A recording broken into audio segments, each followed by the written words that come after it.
This video is for section 4.4, page 2, where we start factoring by grouping. So when you use this strategy is when your problems are going to look like this, when they have 1, 2, 3, 4 terms. Okay, got to do a little erasing there. If you notice, all these problems on this page have 1, 2, 3, 4 terms. And remember, a term is a variable or a variable and a coefficient separated by a plus or a minus. So the polynomial has 4 terms, and there's no greatest common factor for all the terms. However, there is a greatest common factor for pairs of terms, and I'll show you what I mean in a minute, but it's basically the last 2 pairs and the first 2 pairs have a greatest common factor. Now, there's 2 ways to do this, so I'm going to show you one way with A, and then I'm going to show you an alternate way with B, and then you can decide which method you prefer. So the first method is think about splitting this polynomial with 4 terms into almost 2 mini polynomials with these 2 terms and these 2 terms. And if you notice, this first set does have a greatest common factor. It doesn't have a greatest common factor for the coefficients because 1 and 4, the only common factor is 1, so we don't worry about 1. But if you notice, this term has 2 x's, this term has 3 x's, so both of these terms have at least 2 x's. So the greatest common factor is x squared. So I'm going to factor an x squared out of just those first 2 terms, okay? And remember, factoring is just like dividing, just like we did in the first part of these factoring lessons. So x to the third divided by x squared, subtract your exponents. 3 minus 2 is 1, so I'm left with just x. 4 divided by 1 is 4. And x divided by x, those 1 out, so it's just 4 times 1, or 4. Remember, you can always check by doing distributive property here to see if you factored correctly. X squared times x is x to the third. X squared times 4 is 4x squared. So I know I factored that right. Now we're going to do the same thing over here with these 2 terms. So the greatest common factor for these, well, right away when I look at that, I notice that 3 goes into 3 and 3 goes into 12. It's 3. This term doesn't have an x, so the only greatest common factor is a 3. So I'm going to factor a 3 out of this, and I'm factoring a positive 3, so I could put a plus in front of it. So again, taking out a greatest common factor is like dividing. I'm going to divide each of those terms by 3. So here, 3 divided by 3, that was 1 out, and I'm left with an x. 12 divided by 3 is 4. So now, if you look at this, you can think this, I'm going to make this plus bigger, this whole part in front of my squiggly line here is a term, and this is a term, and they're separated, let's put that plus in the middle, they're separated by a plus or minus, so that's what makes them a term. So both of these terms have a common factor, it's x plus 4. So I'm going to factor out that x plus 4. Now this sounds complicated, but once you see what the result is, it's not too bad. If I think about dividing this first term by x plus 4, the x plus 4 and the x plus 4 will 1 out, and I'm just left with x squared. If I divide this term by x plus 4, the x plus 4 divided by x plus 4 will 1 out, and I'm left with plus 3. So I think about it this way a lot. They have this x plus 4 in common, so it's going to be x plus 4 times the leftovers. The leftovers are x squared plus 3. So this is my factored form using grouping. Now there's another way to try this, and we can give credit to Mrs. Soto for this because she came up with this idea.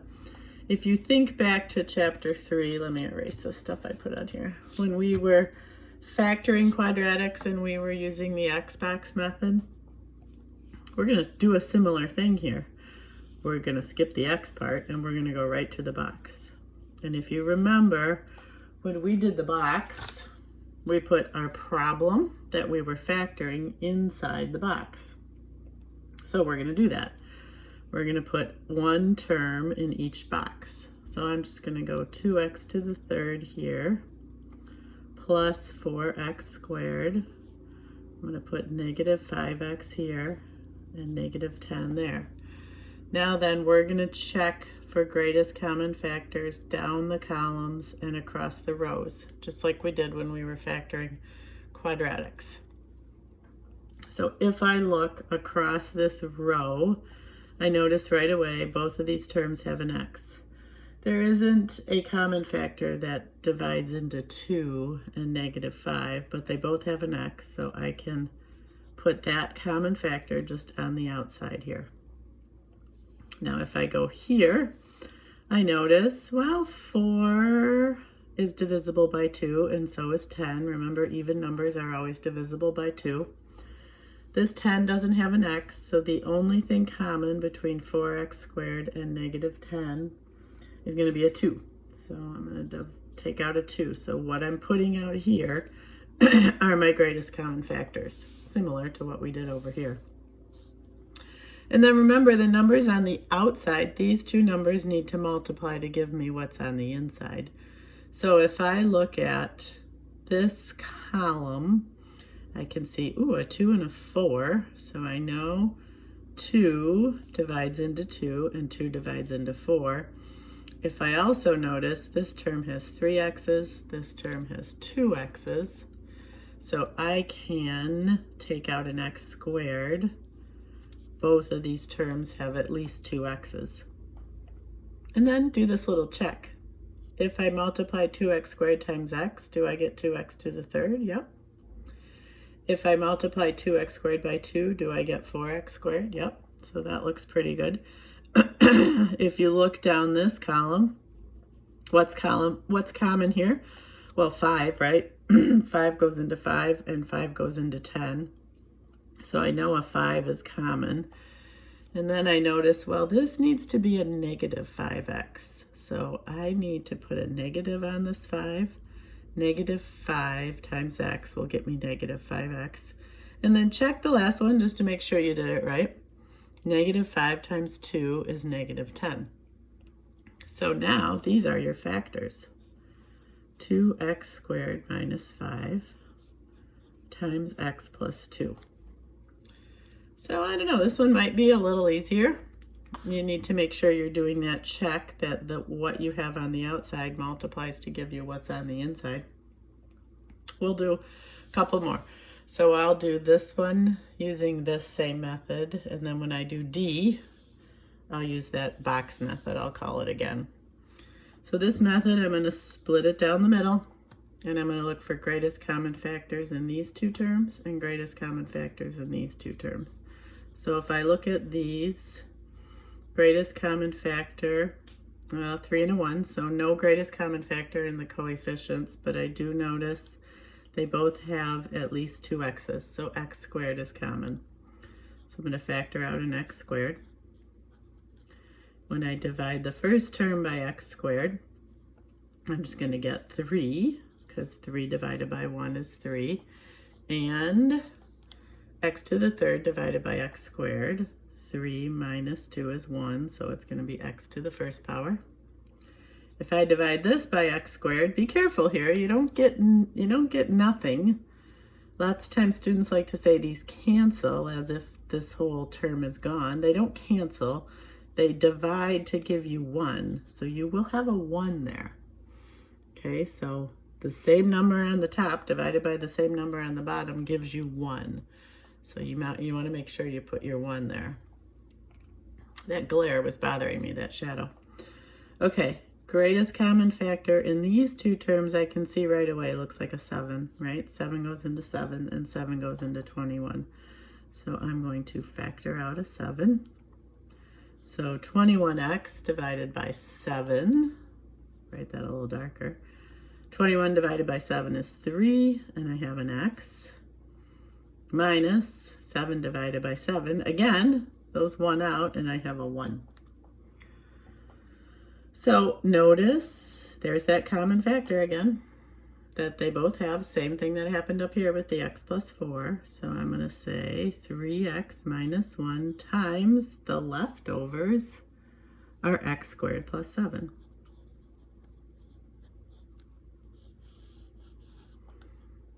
All right, one more. We'll do the box method on this one. So remember, we're putting the original problem that we're trying to factor inside a 2x2 box. So I'm going to do x to the third minus 10x squared. Make sure you're taking those negatives with you.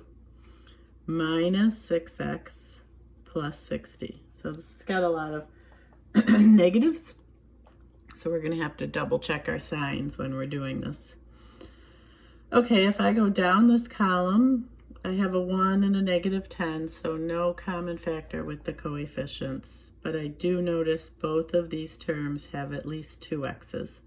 So x squared is common. If I go down this column, 6 divided by 6 is 1, and 60 divided by 6 is 10, so 6 is a common factor for both of these. This term, plain old 60, does not have an x, so I cannot take out an x.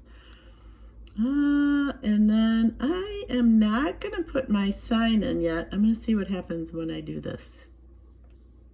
So if I go across this row, I notice they both have x's. This term has 1x, this term has 3, so they at least have 1x. Now when I multiply the 6 times the x, both of these that are outside the box, I need to get a negative 6x. So I'm going to go back and put a negative on there. Sometimes it's easier to just find the factor and then go back and figure out your signs, especially when you have all these negatives. So we're almost done. This method might be a little quicker. Across this column, I notice, well, 10 goes into 10 and 10 goes into 60. So a common factor is a 10. Now let's figure out our signs. This needs to get me 10x squared. So x squared times positive 10 would get me positive 10x squared. So I need to make that 10 negative. X squared times negative 10 gets me negative 10x squared. And then this works out. This needs to be positive 60. A positive times a positive, a negative times a negative gets me a positive. Negative 6 times negative 10 gets me positive 60. So that works out perfect. So my factors are x squared minus 6 times x minus 10. Yeah, I'm thinking maybe I like this better, but you know what? You choose. And maybe when I'm back in class, we'll decide if we want to just choose one method going forward. I'd like you to try E and F, but I am going to give you a second here to copy down the answers. So for E, you should get 2x to the third plus 3 times 5x plus 4. And for F, 2x to the third minus 9 times the quantity 3x squared minus 1. That's it for grouping.